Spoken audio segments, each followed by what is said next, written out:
are officially recording. So I'm going to be flying solo this morning. So I'm going to be doing IT, admitting people, doing everything, but giving you guys great information. Okay. So the first thing that I kind of want to do that we always do here is an open forum. So I have the chat open. So if anybody wants to raise a hand, ask a question, put it in the chat, you can do all of those things. If you have anything that might be beneficial to the group, please put it in the chat or raise your hand and we can discuss it as a team. But the first thing I wanted to do is we had a conversation between me and Levi, who's a senior processor here at Community Title Network, who's been with Tom for many, many, many years.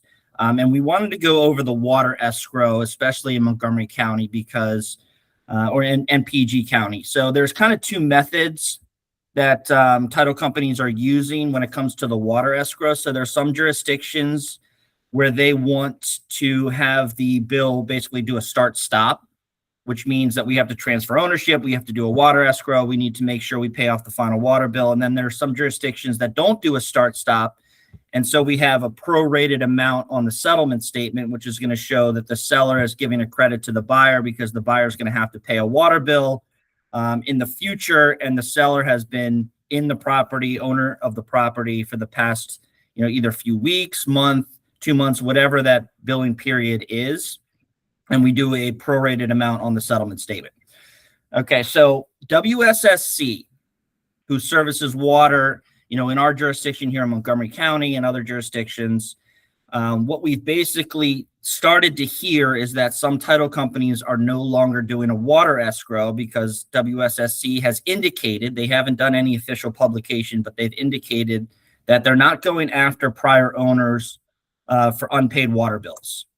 Okay, so you've probably seen on settlement statements in certain jurisdictions where the title company is holding an escrow, maybe somewhere between $300 and $500. And what we do is we contact WSSC. Some agents will provide a water meter reading, but WSSC also goes and they basically have some sort of zap machine that can see the water meter reading from the car. So they just zap the water meter reading and then they issue a final bill. Okay. So for, decades, what we've been doing is we hold a water escrow. We find out what the final bill is. We pay it out of the water escrow and then issue a check to the seller for the amount that we've over collected on the escrow. But some title companies are starting to no longer do a water escrow in those jurisdictions because WSSC has indicated that they may not be collecting any of those final water bills. Okay. It's probably worth more in their time to not have to go after $50 for, a final water bill. They don't have the power to basically go out and do those things. So some title companies have started to not hold an escrow. We are not going to do that until there's an official publication from WSSC that they are no longer collecting final water bills. We're going to be business as usual, which means we hold the escrow, we find out what the final water bill is, we pay it off, and then issue a check back to the seller. Okay. The reason that title companies do the water escrow rather than doing something about gas, electric, any of those things is that traditionally, they can put a lien on the property if water goes unpaid. Okay, so if there's a big outstanding water bill of $400 or something like that, they can put a lien on the house, and that affects the new title owner. All right, so that's why title has always held that water escrow, pay off the final bill. You may have some companies who no longer do that, and you may ask why there's not a water escrow on the settlement statement. It's just because WSSC has indicated that they're no longer going to go after those final water bills, but until there's a final publication about it, we're not changing our process. Okay. So again, there are certain jurisdictions where we'll just do a credit back to the seller or the buyer, depending on when the last water bill is paid, because they don't do a start-stop, but WSSC does. So when we transfer ownership of the property, there's a new water bill that is created as of the date of settlement. And we're not changing our process in terms of holding that escrow and paying off that final water bill. Okay, so I just wanted to make that clear. I talked to Levi Young, who's a processor here, who's been doing this for many, many, many years. And we've all agreed as a company that we're not going to change our process just because WSSC has indicated that they may not collect that final water bill anymore or may not go after any final water bills. Okay. If there are any questions about anything, again, put them in the chat, raise your hand, but we'll just continue on. Okay, so we put together 2 presentations today.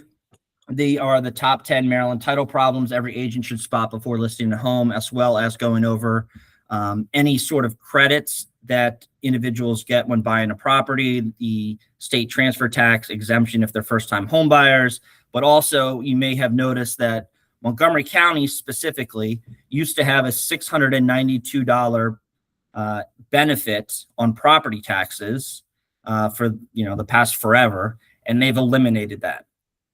Okay, it's basically like $300 million by removing that 692 exemption for owner-occupied properties in Montgomery County that the county is now getting in terms of additional property taxes. So they were contemplating adding an additional property tax, increasing those, and then they just decided let's eliminate the 692 benefit that buyers receive for being owner-occupied properties. And so you'll see on new tax bills starting July 1st that no longer exists on your property taxes.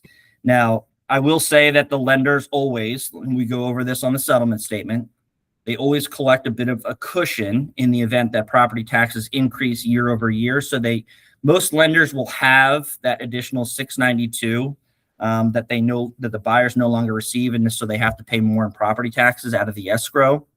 But they always do have that 2 or 3 month cushion in there. So most of your clients will not be calling you and saying, why all of a sudden the lender's increasing my mortgage payment by a certain amount because they no longer get that benefit. They should have a little extra cushion in the escrow so they don't have to increase the mortgage month over month. Okay, so we're going to start with the top 10 Maryland title problems every agent should spot before listing a home. I thought it was pretty interesting that they put out this percentage, 90% of all title issues can be identified before the property goes on the market. Okay.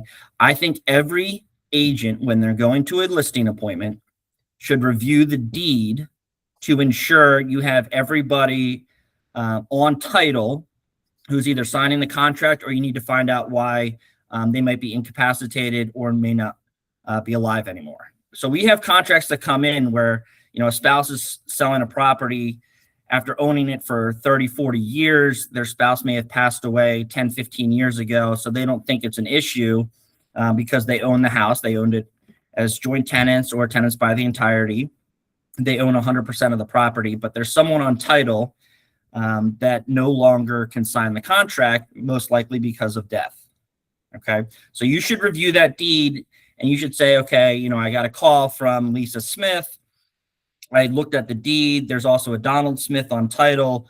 Where's Donald? And, that person may say, oh, that was my spouse, passed away 15 years ago and is no longer with us. So we need all sorts of documentation to say, hey, we need the death certificate. We need all this additional information because people don't really realize that just because they are the sole owner of the property, that we don't need to take account for somebody who may have been on title and is no longer with us. Okay. When there is somebody who passes away, it depends on how the title is issued. So if you have tenants by the entirety or joint tenants, all we need is a death certificate. But if you do have tenancy in common, that means that an estate had to have been opened for that deceased person.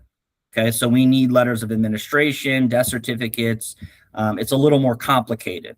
All right. So you should always review the deed and see, who's on title and how they own the property. Okay. And if you have any questions about that, we have a step-by-step guide of going to SStat, figuring out where the deed is referenced in the certain county. You can go to land records. You can create a free account, and then you can look up the deed, and it shows exactly on SStat where to find that deed in land records. You just select the jurisdiction, the county, and then you find that deed, and you can figure out exactly who's on title. If you need any assistance with that, shoot me an email, and I can give you that step-by-step guidance because I think everybody needs to know exactly where or how the deed is titled and who's on title. Okay. Right. As in here, this talks about why it matters. The property could require probate. appointment of a PR, letters of administration, any sort of issue in terms of who can sign the property. Okay. We recently had a case where there was a divorce in Michigan, and Michigan stated in the divorce decree that the person had to sign over property to the individual. I think in this case, it was the husband. Okay. That deed was never signed. So husband and wife are still on title, even though in the divorce decree, it said, if that deed is not signed, we can continue assuming ownership is just in the sole individual, in this case, the husband. Okay. I went to First American, who we underwrite with, and they said, we can't honor that divorce decree from Michigan that says that the sole owner is now the husband. We have to have a deed signed over, a quitclaim deed that basically says, okay, pursuant to this divorce decree, husband and wife are now transferring ownership of the property just to husband. Okay, we could not honor that. So we had to have a quitclaim deed signed by the spouse. Okay, she was incapacitated in this case. So we had to have a PR appointed, a guardianship appointed, and then that person could then sign the quitclaim deed on behalf of mom, the spouse, so the husband could own the property 100%. Okay, it was a very unique situation, but it's just something where if you have somebody who comes to you and says, hey, I own this property individually, you should look at the deed. And in this case, a deed was not recorded showing transfer of ownership from spouse to spouse just to the husband. And if it's not recorded in land records, there's nothing that we can do. We have to have that deed signed over. Red, wouldn't it be also listed in? That's part of the divorce or separation. Excuse me. That's part of the divorce or separation. Typically what happens is that when you do get divorced, there is something in the divorce decree or separation agreement that transfers property just to one owner. But again, that is the only identifying document that we can use that shows that one person owns the property. Okay. Trusts, LLCs, and business owners. Okay. You need to know if somebody comes to you and says, hey, this is my property. You look at the deed and it shows that an entity or a trust owns it. All of a sudden, you're going to need to say, hey, we need articles of incorporation, any sort of identifying information if it's a business that owns the property and shows who can sell the property or sign the contract on behalf of the business. And same thing with trust. You're going to need a copy of the trust to show exactly who owns that property and who needs to sign. So some trusts will say, hey, there are 4 trustees. One trustee can sign on behalf of the trust. Some say all need to sign on behalf of the trust. Okay, and I can't hear you. I don't know if you have a question. Why?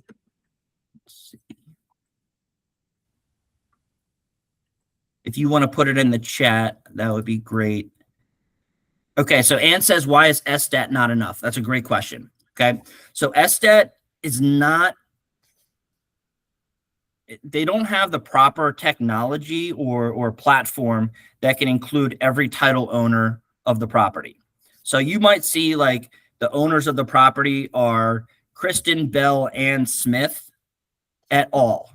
That shows up all the time. Et al means and others. Okay.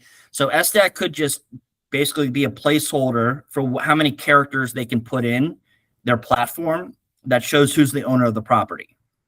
In many cases, they cannot list everybody who's on title.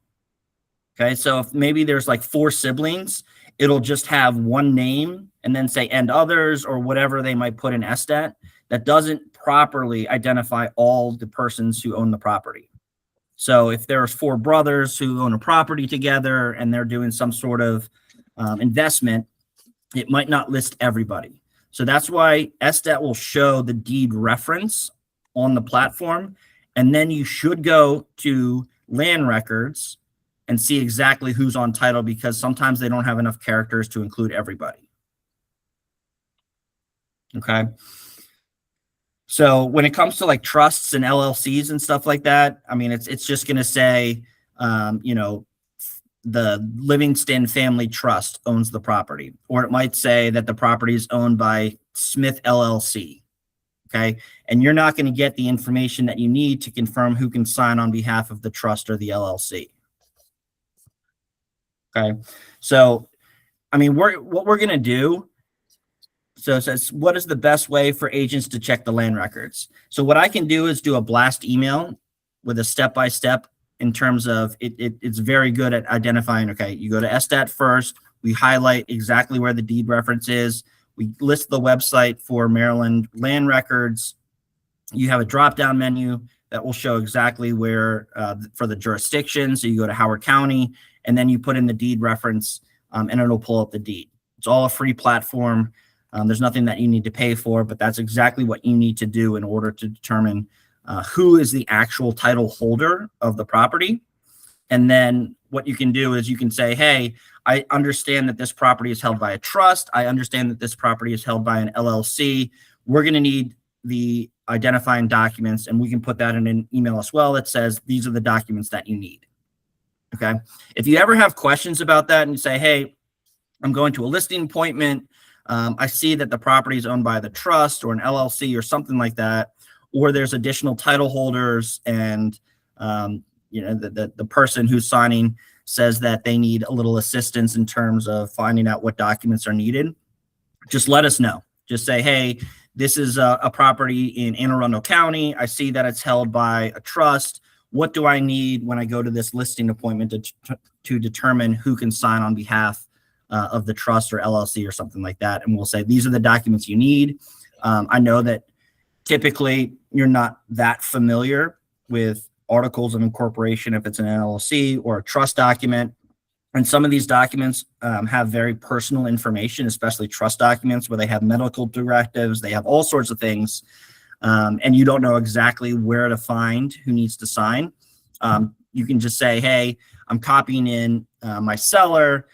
This person is curious about what needs to happen for a title company to be able to confirm that I can sign on behalf of the LLC, the trust, whatever it might be.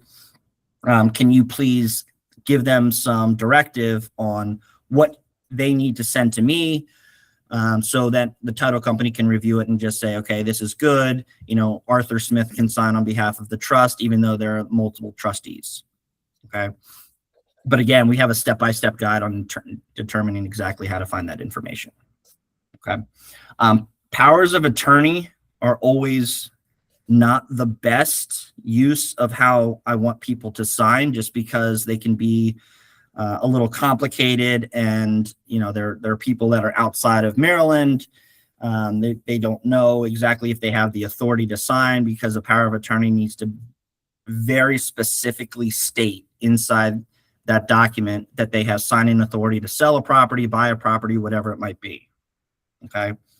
As it says, like, why it matters, not every power of attorney can sell real estate. Sometimes it's just for making medical decisions, and they think that it's all encompassing. You can send that over to us, and we'll make sure that they have the authority to sign for on behalf of the person who owns the property. There's very specific details of a power of attorney in terms of making it allowable for somebody to sign. It needs to have 2 witnesses, and it needs to be notarized. There are powers of attorney that got basically grandfathered in, that only 1 witness is necessary if it's before a certain year. But again, you send that to us and you say, hey, this is the power of attorney that I have that was sent to me by the seller or the buyer. And we can make sure that that person can sign on behalf of the person who's buying or selling the property. Okay. I don't really like using powers of attorney. Sometimes we just say we have, a document that or a conversation that says, hey, this person can't come to settlement. They have work. They're out of town, whatever it might be. We can generate those powers of attorney very quickly. We don't charge any fee. The state charges $20 to record the power of attorney with the deed. So it's just, it's a nominal fee. But again, if somebody is out of town, selling a property, buying a property, and they want someone to be able to sell it or buy it on their behalf, I would much rather we set up a separate, situation where that person can come, or they can sign remotely. We can send notaries to people. We can essentially make it a little easier for people to come or sign documents. Charmaine, you got a question? If there are two people on the document with power of attorney, one is a sister who lives in Miami, and the other is a cousin that lives in Maryland. They don't necessarily agree with each other. How many will both have to sign? Or do you need a document saying that one authorized the other? So you're saying there's two sisters that have power of attorney. They don't necessarily agree on certain issues with the contract. One is a sister, the other is a cousin. Very defensive. And we want a document that says that one can make those decisions as only one. Yeah. So we would need basically a rejection of the initial power of attorney, because the power of attorney survives so long as the principal is still alive. We would need it to reject that power of attorney, create a new one that would give authority to one person. Oh, so Yeah. One can't sign over to the other to just say, I agree to make Maria, the full representative. Yeah. So what we would do in that situation is we would get a copy of the original power of attorney. Then we would have a document, basically just an email, that says that this power of attorney has been revoked by the principal. Here is a new power of attorney that gives a signing authority to just one party. Oh, wow. Yeah. There's nothing that's, a simple document or an email that just says, this person can do this and the other person is now, no longer necessary. We would need a new power of attorney, and we would need something in writing rejecting or revoking the original. So the document will go back to the owner that's in assisted living to sign off? Correct. So is that person incapacitated? Not really. No. Okay. So yeah. So all we would do is we would get something from that person in assisted living, revoking the original, and then having a new one signed. And we would need that for our records. Okay. Yeah. I get different answers everywhere I go. Well, this is the correct answer. I understand. Okay. I trust you. Yeah. Thank you. So if there's ever a power of attorney that gives authority to two people or three people or something like that, or just one, and they want to revoke it and give power of attorney to somebody else, we need something in writing revoking the original that was sent to us, or maybe it's not sent to us. Maybe it's just, hey, this was signed on this date. And then I am officially, as the principal, revoking this power of attorney, and I'm creating a new power of attorney. This is the new one. We can create that easy. And now that's the official power of attorney that is controlling over the transaction. But can you go ahead and just have both sign? And Sure. We don't need anything else? Correct. Yeah. Okay. Yes. I mean, if they're, arguing over proceeds or something like that, I mean, that's something that we would basically just send to the principal, and after that, they can figure it out by themselves. And as long as they both sign and the power of attorney has not been revoked, we can use it. But if there is something that, is a major disagreement, and the principal says, okay, the cousin, I don't agree with this perspective of whatever it might be, so I'm revoking this and just giving it to the sister, we would need that in writing and then need a new power of attorney. Okay, thank you. Yep. Boundary and survey issues. I would say this when it comes to surveys. Sometimes we get in current surveys that were done, 10, 15 years ago. And people are like, okay, and the new buyers are like, okay, I don't need a new survey for this property because the current owners had one done 15 years ago. We don't know what's happened in the last 15 years. So somebody may have built a shed, someone may have done an easement, a driveway, something different that survey is no longer controlling. So if you do have somebody who comes to you and says, hey, I don't need a survey because it was done 20 years ago, let them know that they should talk to us about whether or not they want a new survey done, just because things may have happened in the last 15, 20 years. They did an addition, they put in something, something may have happened. That survey is no longer controlling. Okay. Just quickly, I'll go over surveys just in case anybody has questions about it. We do two types of surveys, either location drawings or boundary surveys. Location drawings are good for like plus or minus 1 foot now. It used to be like 3 feet 10 years ago. But now they've been a little more precise. So they're good, for about 1 foot of error. They're not controlling in terms of if you have buyers who are going to do an addition or put some permanent structure up, they're going to need to do a boundary survey, which are a few $1,000s. So just let people know, if you have a buyer that comes to you and says, hey, I have this great property, I want to build this on the back of it or something, and they have a current survey, that's not going to be controlling. They're going to need to do something more official. Okay. Permits, unpermitted improvements and stuff. If you have clients who come to you, they're doing a listing and, they've put up some addition on the property, we can let them know that, it has to be permitted, it has to be done properly. We just need to make sure that was done correctly. All right. We do have another question. Yes, it's a quick question. With surveys, the buyers are usually I'm used to see a survey almost done automatically by title. Is this something that's still, do you all elect to ask them before you do it automatically? So that's a great question. So I would say when I first got into the business like 10 years ago, we pretty much we ordered the surveys like automatically. And some people would come to closing and we'd provide a survey and have a line item on the settlement statement for $260 or something like that for surveys where they said, we didn't order this. I didn't ask for this. So we started transitioning to these online platforms where we would send out questionnaires electronically asking if they want a survey. And we do a pretty good job like explaining what that is. Like I think there's a button on there with like a question mark that says these are the options for surveys. We do not order them anymore unless it's asked. Okay. Surveys, depending on how, the time of the year, how busy survey companies are, that usually takes at least a week or so. So when we don't get those questionnaires back, we kind of hound the clients to say, hey, you need to fill this out because if you do want X, Y, and Z, we need to know that as soon as possible. But we do not order them without permission of the buyers now.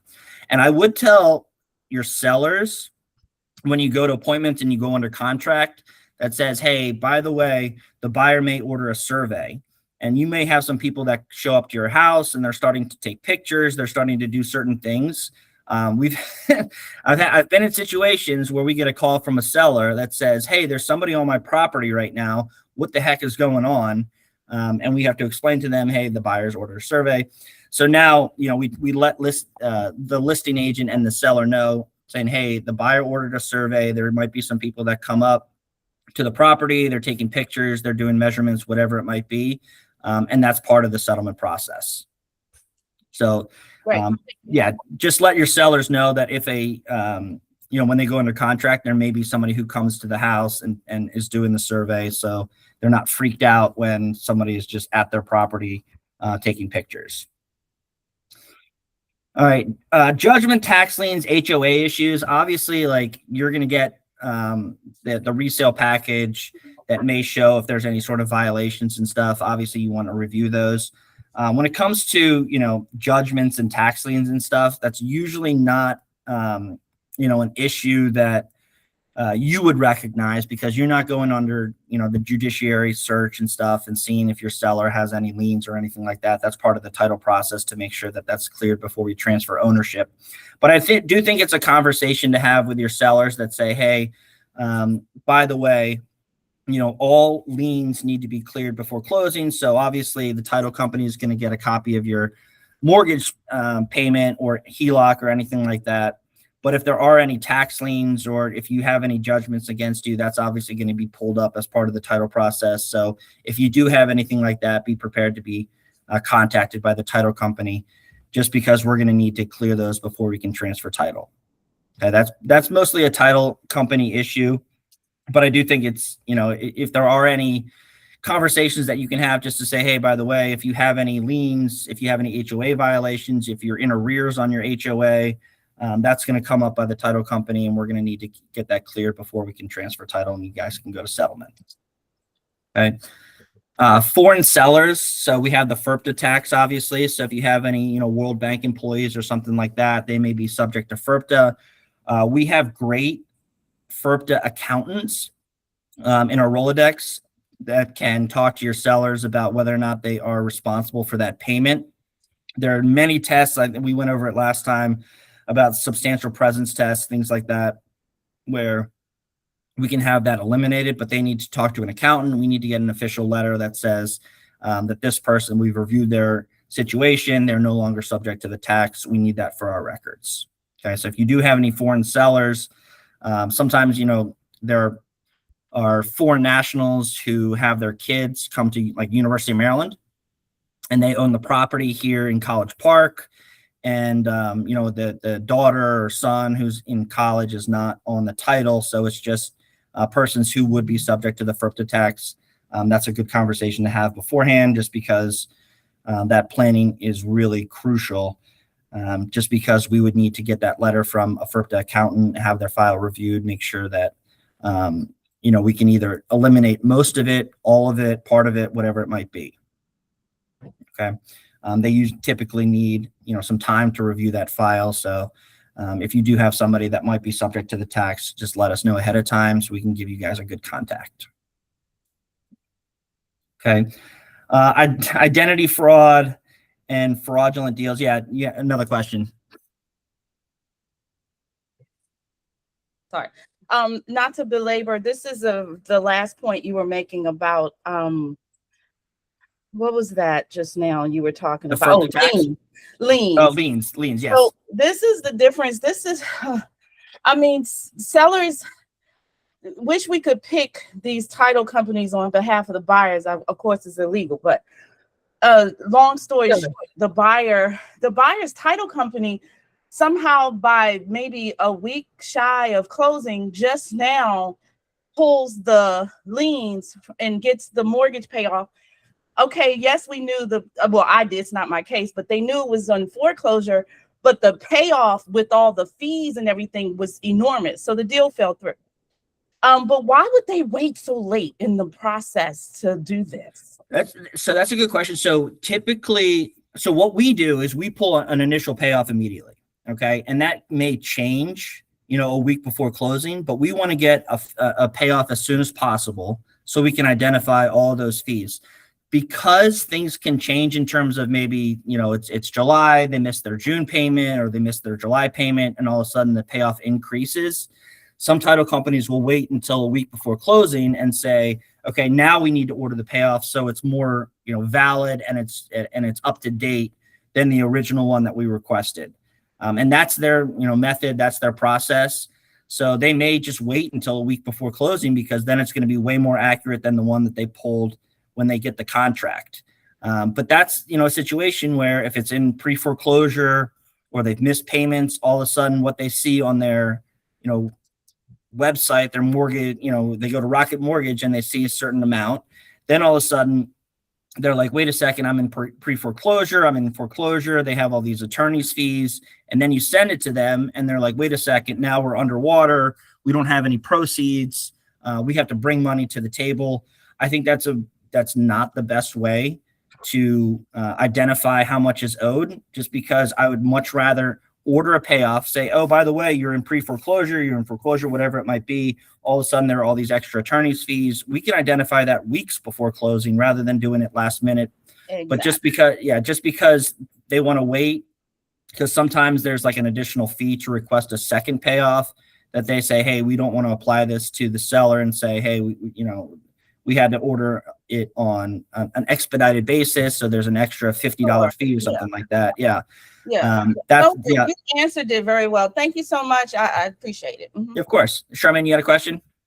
Yes, let's go back to HOA problems. So on the violations, the seller never received the violation list on the day up to the day of settlement. Okay. And you're saying that if you do not have this list with the violations, you will not go to closing. Yeah. Or can you escrow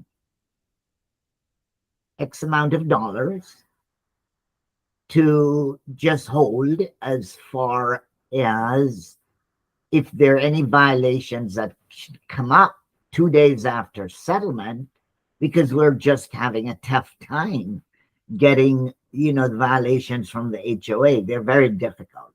Right. So so can you go to settlement and hold X amount of dollars just to make sure if any violations come up?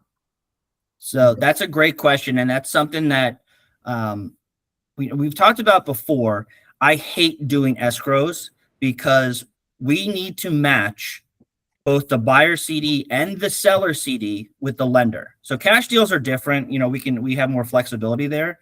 But if we have something that comes up a few days before closing, say, hey, there's an HOA violation that was noted in the resale package, the door was painted the wrong way, whatever it might be, we will not escrow and just have on the seller side escrow to escrow as the payee for $300 or something like that, because we will send it back to the lender so they can match our seller CD, and they will all of a sudden say, wait a second, I don't know what this is. I don't feel comfortable going to closing by the bank because we're just holding money for something that they don't know about. So what we can do is we can say, okay, we identified what the violation is. There's some railing that is disallowed or something like that. And we can have an escrow that goes to a certain Rick, he wants payee. to go to the pool. Say that again, Aaron. So sorry. Oh, yeah, sorry. We can have something where we have a payee as a contractor, and we can have a check issued to a contractor at closing that says, hey, we need to have this HOA violation fixed. This is what it is. It's going to cost $250 to fix. We can put that, and the lender will be fine with that. But just having a generic escrow of $500 or something like that, the lender will not approve a new CD until it's identified. So we're stuck. You're stuck. We need to identify exactly what it is, exactly what needs to get fixed, have somebody as a payee who's going to take care of that issue, and then we can go to closing. But we can't just do a generic $500 escrow just because we think something needs to be addressed and the buyer doesn't want to be responsible for it down the road. So we're holding $500, maybe it costs this amount, and then we reissue the money to the seller for the difference. We don't do that. That was something that we did years ago, but lenders have been very specific about what they will allow, and we need to match their seller CD. It's not just the buyer CD anymore. Question, does the contractor need to be licensed? So as long as they issue an invoice, I mean, that's something that we're not going to get involved in.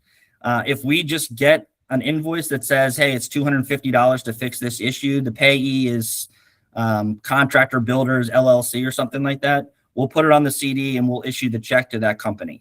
But we're not going to get involved in, we don't check licenses or anything like that. We just want to make sure it's identified, who's getting paid, how much it is, so we can put that on the seller CD and the lender's not going to get upset about it. Okay.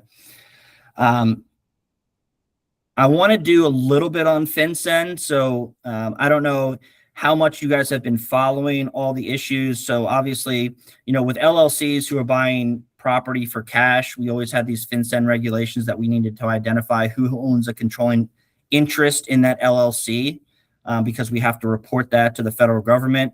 They added trusts starting March 1st. And then there were, so basically if a trust is buying a property in cash, or not using traditional financing, we need to identify every single trustee who has an ownership interest in that trust. So even if the trust says, hey, there's 4 trustees, but one can sign on behalf of the trust, but each trustee owns 25% of the trust, we need to get identifying information for everybody. There were 2 lawsuits that came out, one in Florida, one in Texas. The Texas jurisdiction said that that is a violation of federal law. So we're kind of in a holding pattern, but just note that if you do have an entity who's buying property and using cash, we're still going to collect information for every person who owns a majority interest in that entity. Okay, so security numbers, all of that information. Okay, mortgage and equity surprises. So this kind of goes back to what we were talking about. We want to order payoffs as soon as possible, just so we can get a good idea of if the seller has to bring money to the table, or there are, pre-foreclosure attorney's fees, things like that. We want to order those immediately, and then we'll order an updated payoff right before closing. That's a requirement for title companies to do. So we make sure that we collect enough so that we can pay off those fees and any mortgage, in its entirety. But again, we will order that payoff immediately. And if there are any surprises or any things that, you as the listing agent may not know about, we want to send that over to you immediately, just to say, hey, by the way, there are additional fees because your seller's in arrears, your seller's in pre-foreclosure, anything like that. So we don't, drop a bomb on you 3 days before closing saying, hey, your seller needs to bring, a few $1,000s to closing because they're, in a situation where they have to bring money to the table. Okay. And then, the why it matters, not every lien appears obvious to the seller. There are people who are just in the dark about certain things. Maybe they had a contractor come in, do work. They never paid that person. They put a mechanic's lien on the property. It happens where the seller just might not be aware of all the money that's owed on the property. If they have any judgments, unpaid credit cards, things like that. We don't want to drop any surprises right before closing. The private financing and family loans, typically a lot of title companies, we will not send money to a third party if it's like a private loan. So say, for example, the buyers were paying cash for a property because they got a loan from mom and dad for, $100,000, and then they brought the rest of the money. And when they sell the property, they have to pay that money back to mom and dad, but nothing's ever recorded in land records. We don't want to be the people that basically say, okay, we're going to, accept this private payoff. We don't want to send money to third parties unless it's really something that, we talk to the sellers about, they sign a authorization to release money to a third party. But we don't really want to get involved in that. So if you do go to an appointment and they say, hey, by the way, we don't have a mortgage on the property, but we do have this private loan, obviously let the title company know immediately. But most of the time, the title company is just going to say, okay, I understand that, but we're going to send all the proceeds to the person on title. There's nothing in land records that's a lien on the property. You guys deal with it separately. Okay. We just did have a contract that came in. That was a situation where they were taking out a mortgage, but they were also receiving money from mom and dad as a private loan. And the lender was like, wait a second, is this a loan? Are these gift funds? What do you want to do about it? Because it has to, there's going to be a lot more involvement with the bank if they say, wait a second, you're taking out a loan from a private individual. We need to have paperwork drawn up. We need to have all this stuff. So they basically said, we need a gift fund letter. You guys can deal with it between yourselves. And then when they go to sell the property, if they owe money to mom and dad, that they have to deal with that separately. Okay. We don't want to pay off a third party just because they come and they say, hey, I owe this person money. There's nothing in land records that indicates as much. You guys deal with it between yourselves. Okay. Bonus problem. I added my child to the deed. A lot of people think that just adding somebody to their deed makes things a lot easier for probate. So, you have an elderly person, they say, hey, I want to add my daughter to title just so if something happens to me, we'll hold it as joint tenants. And then if I pass away, all of a sudden, my child can own the property. When you do something like that, and then you go to sell the property, we need a proceeds authorization indicating who's getting what. And that could create some problems. We had a call that came in a few weeks ago where there were two individuals who were engaged. The mom of the female said, I'm going to go on title with you, and I'm going to, be a co-signer on the loan. The parties split up before they ever got married, owned the property between the male and the mother of his former fiance. He paid he did all the mortgage payments. He put all the money in other than, a small gift or whatever that was going to be coming from the future mother-in-law. When he went to sell the property, he said, hey, by the way, who is this person who's also on title? And he goes, oh my gosh, 10 years ago, I almost got married. My fiance's mother helped with the down payment. So she went on title. She hasn't done anything towards paying for the house, repairs, mortgage payments, anything like that.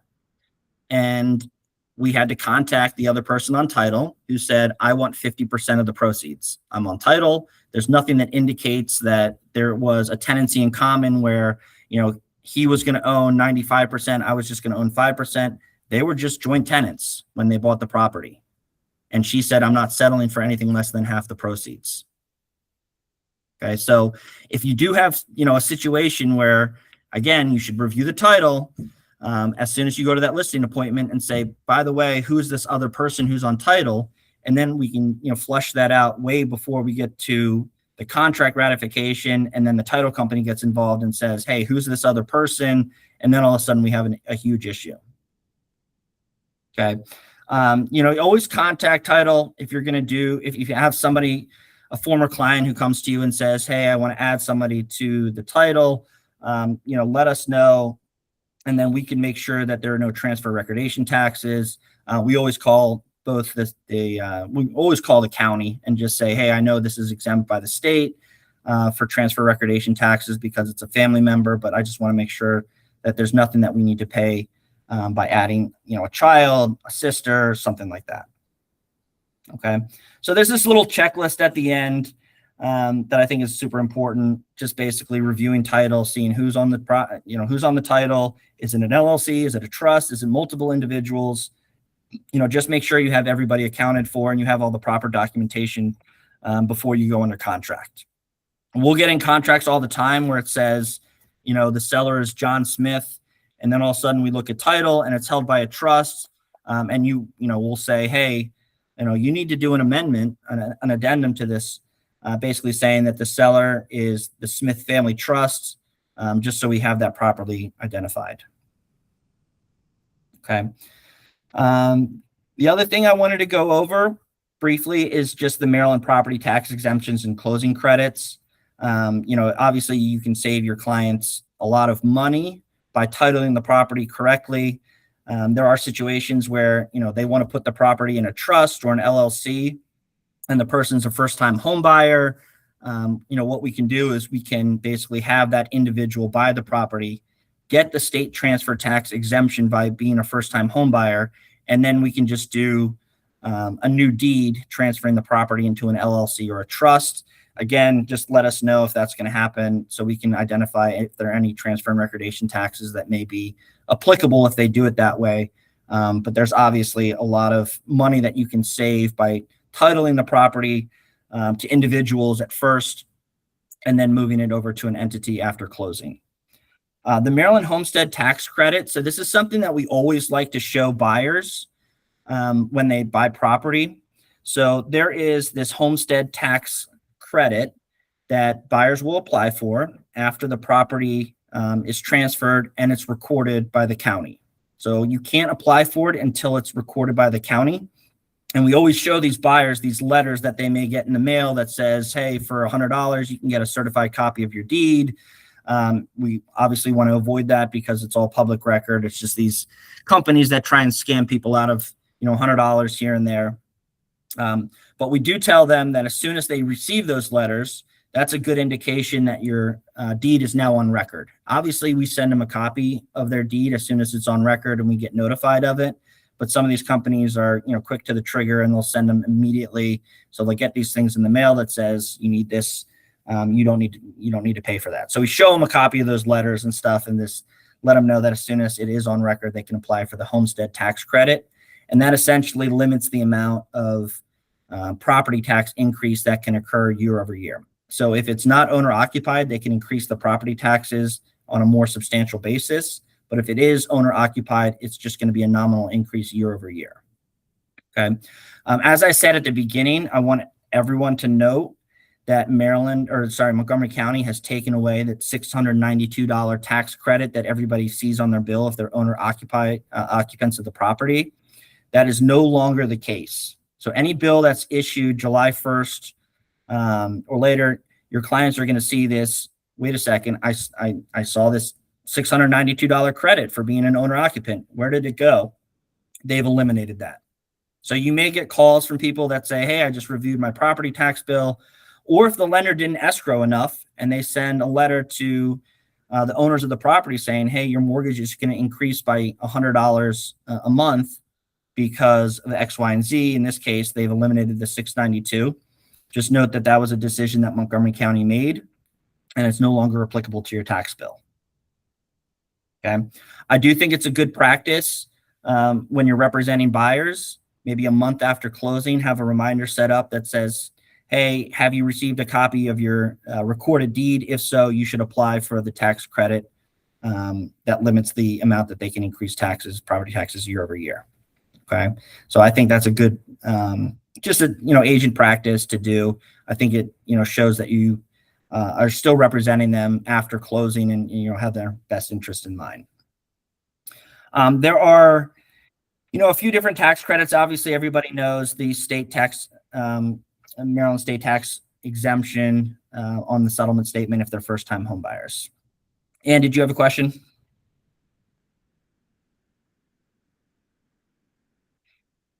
Okay, so there are also some tax credit exemptions that can occur. Typically, what we used to do is basically tell anybody who may be eligible for certain credits, so like the disabled veteran property tax exemption, depending on your rating, you may be completely exempt from paying property taxes. That was something that we didn't really get involved in until after closing. We would say, hey, once you're the owner of the property, you can now apply for this exemption, and they may give a refund because, as you know, we do the proration for the property taxes. So, we're here on July 22nd. Maybe the seller has already paid the property taxes either out of escrow. If they own the property free and clear, they've already sent in their tax bill. So somebody who may be eligible for these exemptions, whether they're disabled veterans, whether they're active duty, blind, agriculture, whatever it might be, we would say, okay, you can apply for this post-closing, and then the state may give you a refund for your prorated amount that you had to pay back to the seller. Now, there are situations with agents who get ahead of things where we can essentially get a letter from the state saying that this person is eligible for a property tax exemption, and they are no longer required to pay property taxes. Okay. At that point, that buyer is still responsible for doing a prorated amount back to the seller if the taxes have been already paid. So again, we're here on July 22nd. If the seller has paid the property taxes for July 1st through December 31st already, and the buyer is tax exempt, then we will still do the proration because the seller is entitled to, those 22 days that or I guess in this case, if they've already paid the taxes for the end of the year. But that's something that we can put on the settlement statement to show, okay, we already have this letter, so there's just nothing that we need to prorate. Seller, you're responsible, or you're getting a credit back for the 22 days that you own the property, but we don't have to collect the remaining amount from the buyer. We don't have to do an escrow with the lender for property taxes because we already have that letter. Okay, does that make sense? So again, we used to, because the state was not very responsive, have to basically tell that, eligible person, you need to reimburse the seller for everything that they've already paid, and you can get some sort of refund back from the state. But now we can get those letters ahead of time that say, hey, this buyer is tax exempt, and we don't need to collect that remaining amount from the buyer. Okay, so those exist for active duty, disabled veterans, blind persons, senior homeowners.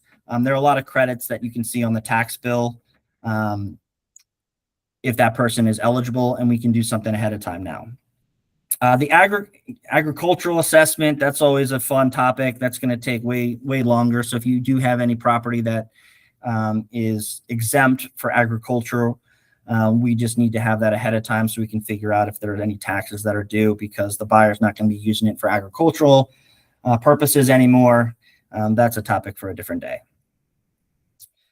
Again, there's the transfer and recordation tax exemption. So in certain jurisdictions, there are reductions in the transfer and recordation taxes if the buyer is going to use the property as a primary residence. So that occurs in Montgomery County, Baltimore, Baltimore City, Hartford. It's a little interesting because in Montgomery County, the first 100,000 is exempt from paying the transfer and recordation taxes, and that's split evenly between seller and buyer. So it's $890, and there's going to be a reduction between the two parties of that $445. Baltimore County, Baltimore City, and Hartford, it is only on the buyer side. So if there's a reduction in transfer and recordation taxes in any of those three jurisdictions, you're going to see a lower transfer and recordation tax on the buyer side than on the seller side. And we just explained to the parties at closing, by the way, the buyer's using this as a primary residence, so their transfer and recordation taxes are a little lower. You pay your normal share, but they get a little bit of a credit. Okay, but in Montgomery County, we just split that $890 evenly between the two parties. Okay, it's just the title company practice. If you do have anybody who comes to you after closing and says, "Hey, I want to add a person to title," there are transfer and recordation tax exemptions that we will confirm with the state and the county if they're doing between spouses, divorce-related deeds, trusts. It can get a little complicated with trusts and LLCs just because the person who owns the property also needs to be the sole owner or the sole trustee. If there are multiple trustees or multiple individuals on the LLC, there can be transfer and recordation tax.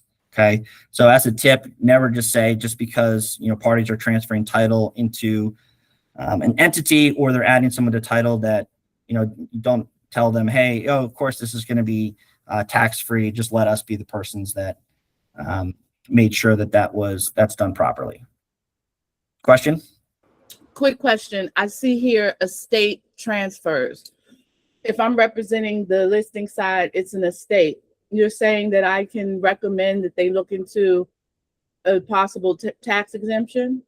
So yeah, it depending on how like the will and all the documentation reads. I mean, traditionally what will happen is that if it's an estate who's selling the property, we'll just get the personal representative to sign all the documentation on behalf of the estate, and then we'll transfer all the proceeds to the estate account. So make sure that if you do have somebody who comes to you and says, hey, my mom just passed away, I'm the personal representative, just note that the money is not going to the PR, it's going to the estate. But there are some times where, the will grants the property to, the sole daughter, and she can go through a probate attorney, estate attorney, and have the property transferred into her name solely, so that when, we do go to closing, we already have documentation showing who the sole owner is, because we'll see a deed that says this deed is transferring title from the estate of Martha Smith to Lisa Smith, and now Lisa Smith is the sole owner of the property. But those are things that take time. So if you do have somebody who comes to you and says, hey, this property was willed to me, so everything is going to go to me, I would say, hey, do you have a deed that identifies that you are now the sole owner? If not, everything has to go through the estate. You're the personal representative of the estate. You're going to sign on behalf of the estate, and the money is going to go to the estate. And then, if you are willed all the proceeds or something like that, you can do that separately. But that can take some time. Yeah, I misunderstood then. Obviously, when they go to settlement and the estate sells through the representatives, it is going to be taxed according to the transfer and recordation assignment. Okay, yes. I thought it was different. You're really, what your answer was based on inheritance, so to speak. Correct. Yeah. So Yeah, if the estate is selling, I mean, either way, there's going to be transfer and recordation taxes, but this is just letting you know that there are certain, if a property is willed to a sole child, that they would not have to pay the transfer and recordation taxes when the estate transfers the property over to that individual pursuant to the will. That's So great. that, Thank you. yeah, that's going to be tax exempt. But when that person, either the estate or if it is willed to that individual and they have a new deed signed when they go to sell the property, it's going to be taxed. Yeah, Charmaine. So after settlement, if the buyer would like to upgrade to enhanced title insurance, can it be done after settlement? No. So that's a good question. Every title insurance policy, if they purchase the basic policy and not the enhanced, there's nothing they can do post-closing to increase their coverage. So, yeah, and that's another question where people say, and this is something that you should never get involved with as an agent, and the lender should never get involved with, to say you can save some money by not purchasing an owner's title insurance policy. The lenders will, if there's a loan, the lenders will require them to purchase the lender policy. But some individuals say, oh, the owner's policy is an extra $2,500. I'm tight on money. And the agent or the bank will go over the numbers and say, okay, and your owner's policy is this amount, but that's something that you can elect to do on your own. If that buyer ever says, you know what, I want to save some money, maybe title insurance is not what I need, just say, you need to talk to the title company. Because if you have an email either from an agent or a bank that says, a way to save money is not purchasing an owner's title insurance policy, and then something comes down, you are going to be liable. You're going to be in big trouble. Okay. So that's something that the title company should say, hey, this is what it protects. It is optional. I'm going to send you a cost breakdown of the basic policy versus the enhanced. I'm going to show the different coverages that are afforded to you. I would say the most important between basic and enhanced is basically the enhanced increases coverage by 10% each year for the first 5 years. So if you do have appreciated value and then you have a major title claim, the basic policy will limit it to the purchase price. Whereas if you do have appreciation in the property, the enhanced policy gives you that more coverage. But that's something that we should have that conversation with the buyer. And if you ever, and the worst thing is when it happens like the day of or the day before closing, we have to go back to the lender. We have to explain, what it protects, all that stuff. So that can be a conversation that you have way ahead of time, saying, hey, one of the line items you'll see is the different owners and lenders title insurance. If you have any questions about that, please contact the title company. And we do a good job, Levi and Alicia, reaching out, and part of the process is to let them know about those different policies and such. But that's something that you should always have with the title company, because it's not something that you can get post-closing. You can't buy a property and say, oh, now I have, a few, extra dollars or something, and I do want that coverage. There's nothing you can do post-closing. Thank you. The last thing I just want to talk about is this settlement credits and tax credits. There are situations where, buyers getting like a 3% seller credit, and then all of a sudden, they do the walkthrough or they do the inspection and they want additional monies. There are certain limits about how many credits a buyer can receive at closing. It can't be more than the closing costs. So, if you negotiate a 3% buyer or seller credit in contract ratification, and then they do the inspection and they want an extra $2,000 for something, you have to run it by the lender before you just create that addendum and say, hey, seller's given an extra $2,000. You want to make sure you run that by the lender, because if it is agreed upon and the seller's not going to do repairs, they're just going to give another $2,000 or something, and it exceeds the credits that a buyer can receive at closing, then the lender will just reject it and your buyer's stuck. So always reach out to the lender if you are negotiating any sort of credits, just to say, hey, I want to make sure that this is allowable by the bank, because I don't want to put my buyer in a position where they agreed to get more money, and then at the once it's agreed upon, the lender rejects it. Okay. And then just one final agent checklist: ask every buyer, the principal residence. That is important, just because there are going to be reductions in transfer and recordation taxes if it is a principal residence. So we have had situations where, somebody goes under contract as a principal residence and then say, you know what, I'm going to stay where I am and I'm actually going to use this as an investment, that will increase the transfer and recordation costs to each party. And so we would need an addendum identifying as much. So if like you're using the G car and there's obviously that box that says, will this be a primary residence? And you have it checked, the seller is going to receive a decrease in transfer and recordation taxes. So if your buyer later decides that they want to use it as an investment property, all of a sudden the seller's transfer and recordation taxes increase, and we need an addendum identifying as much because the seller's not going to be happy that they have to pay an extra $500 or whatever in the transfer and recordation taxes. Okay. Any questions?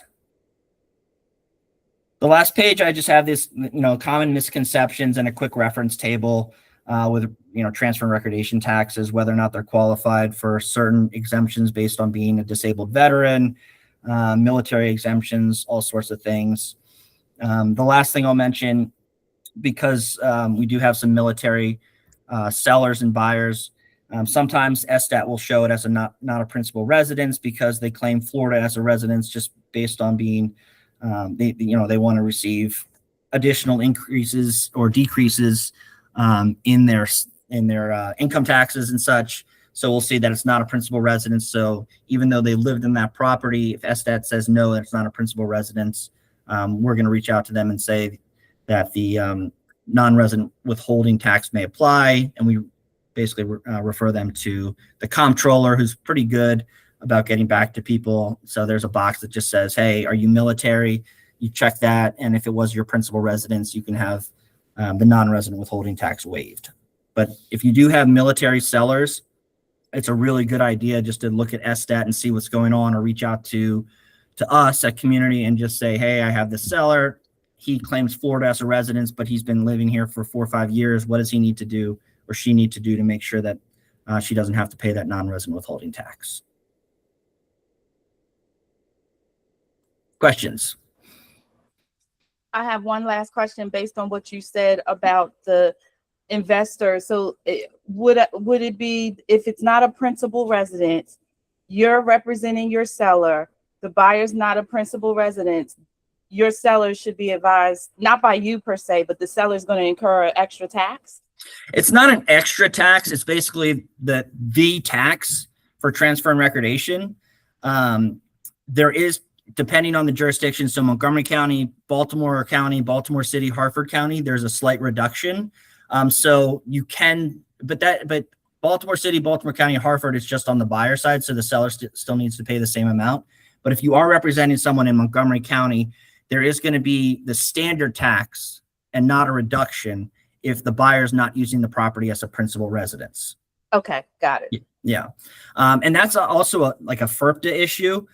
So if you do have a seller who is not a U.S. citizen, not a green card holder, doesn't satisfy the residency requirement. So if you have a foreign national who's here for more than 182.5 days per year, they can avoid the FERPTA tax. But if you do have someone who, as I said earlier, bought a property in College Park because their buyer or their seller, or sorry, their son or their daughter was going to University of Maryland and they bought a condo, there are exemptions for the FERPTA tax if the property is under $300,000 and it's used as a principal residence. So I was actually fairly disappointed in an agent recently, and they were representing a foreign national. They were selling the property to an investor. The property was like $250,000 or something, and they had to pay the 10%, so $25,000 as a FERPTA tax. Whereas if they sold it to a principal residence, it would have been exempt from FERPTA because it's under $300,000. And they didn't know that. We had to go over, why it was applicable, what exemptions could have occurred, and they had no idea. So if you are representing someone who's a foreign national, and the property is just a condo that's under $300,000, you'd want to sell it to somebody who's using it as a principal residence. But again, those are all very, intricate details and such. So I do think it's a good idea, or I know it's a good idea. Go to SSTAT, look at the deed. If you have somebody who's in a unique situation, military, foreign national, reach out to the title company and say, hey, I just had a listing appointment with this person. I want to get all my ducks in a row. I want to see, how I can make sure they have the best contract accepted. What might be applicable here? What do I need to do? Do I need to talk to the comptroller? Do I need to, make sure they're FERPA exempt? Get all those things done initially. Okay. Don't wait until, we're 1 week away from closing saying, hey, I got a copy of the settlement statement. What is this tax? What is this? What is this? Do your due diligence. Make sure you can be the best agent you can be. All right, all. So if you do have any questions or you need the step-by-step guidance for how to access Maryland land records, SDAT, what it all shows you, let me know. Send me an email. I can also do an email blast to everybody with that information, just so you can keep that handy before you go to your listing appointments. Yeah, an email blast will be awesome. Sure, I can certainly do that. All right. Also, if you do have anything that comes up afterwards, you want to talk to me privately, feel free to give me a call. Send me an email. We'll connect. We'll get all your questions answered. All right, friends. All right. Go sell some real estate. Go be the best you can be. And we will see you soon. Thank you. Thank you, Red. Of Great course, job. guys. We'll talk soon. I love the paperwork. I love it too. Great. All right, guys. Take care. Bye. Okay, bye. Thank you.